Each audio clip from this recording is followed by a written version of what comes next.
the Kangal, a killer of wolves and the savior of cheetahs. I received a request from my friend Jimmy to make a video about the Kangal. Even though I've already talked about them briefly in a previous video, I thought it would still be a good idea to make this video because there is some confusion between Kangals and Anatolian Shepherds. Also, let me know how my pronunciation of the breed's name is. I've heard many people pronounce it like Kangal, like Kang the Conqueror, but some of my sources say it's pronounced Kangal. Let me know if I'm butchering the name. The Kangal has existed in Turkey for thousands of years, so its exact origins are a little hazy. They've been thought to have been related to the ancient mastiff types of dogs that are depicted in Assyrian art. They are named for the Kangal district in the Sivas region of central Turkey. While they have been associated with powerful chieftains and large landowners, the majority are bred by villagers who take great pride in their dogs. The Kangal has been bred for the sole purpose of being a guardian to their livestock, which are most often sheep, but sometimes also cattle.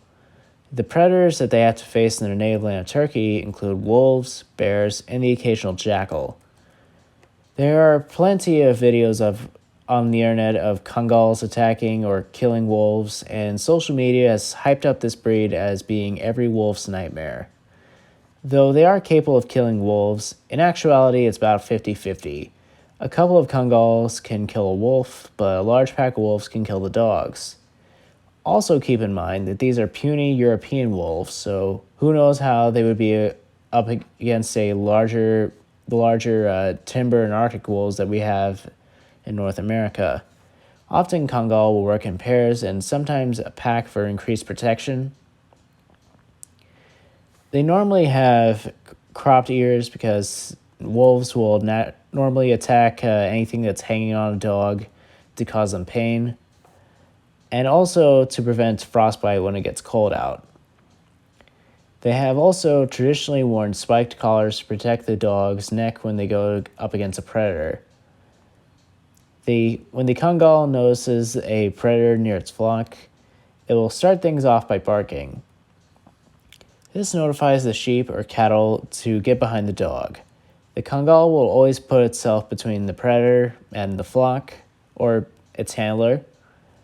It will give the predator a warning by attempting to be visually intimidating by looking larger and barking. If this doesn't work, then it will go into attack mode. I've heard when they become older, they will be tasked with guarding the village instead of the fields. This supposedly has given the breed a natural affinity for children because if the dog observes some kids running off, then they'll go to be with them to make sure they're safe. The first Kangals entered England in 1965, and the United States imported their first sometime in the 1980s. Here's where things get tricky. These dogs that were imported from Turkey were given the names Anatolian Shepherds, but not every dog that was imported was a Kangal. Other livestock guardian breeds, such as the Akbash, were also imported, and the Americans had bred these dogs together. This would understandably be pretty aggravating to the people exploring their dogs. The Sivas Kangal province has been in relative isolation for many years and has kept their dogs free of crossbreeding and kept in remarkable uniformity. Now the Americans took a page from the British and took something that they liked and made it their own. Despite the fact the Anatolian Shepherd can look a lot like a Kangal, calling them the same breed or a native Turkey breed is a great insult to Kangal fanciers. This has resulted in great control of the export of Kangal to America, but I have heard they have been importing dogs to help the genetic pool that we currently have in the United States. So what was the thing that I said about them being the savior of cheetahs? In the country of Namibia, farmers have been facing a problem with cheetahs and other big cats hunting their livestock. This would normally result in the farmer going out and killing the cheetah for committing the crime of being an animal near a farm. As you're probably aware, cheetahs are a vulnerable species, so killing them isn't recommended by conservationists. And cheetahs especially don't need that kind of treatment, considering they get their meals stolen by almost every large predator in the savannah. And cheetahs in zoos are commonly given therapy dogs because of this generational anxiety. So to deter cheetahs and other big cats from the livestock in a more natural way, the Cheetah Conservation Fund gave over 300 Kangal to farmers to help protect their livestock. Since then, the number of cheetahs killed by farmers annually has decreased from 19 cheetahs per farmer, to 2.4 cheetahs per farmer. This program has also expanded into Kenya to help the cheetah population there. Males are 30 to 32 inches at the withers and weigh 110 to 145 pounds. Females are 28 to 30 inches at the withers and weigh 90 to 120 pounds. You'll see a lot of larger Kangals online that don't meet these standards, but from what I understand, these are not working Kangals. These dogs are likely bred for looks and show purposes. I've heard that show rings are slowly beginning to deny dogs that are too big from competing. These might also be another Turkish livestock guardian breed called the Malakisi and have been incorrectly labeled as Kangal. Malakisi are much larger and tend to work by themselves. The Kangal is preferred due to the fact that it is cheaper to feed a smaller dog, and dogs that work as a group tend to yield great results. The Kangal is an extremely healthy breed with very few health concerns. There's a possibility of common large breed problems like hip dysplasia and entropion, but these are very minor concerns because many are bred to work. The Kangal has a life expectancy of 12 to 15 years, and I have heard of some living to 16, which is incredible for a dog their size. These dogs are pretty good family dogs if you know what you're doing.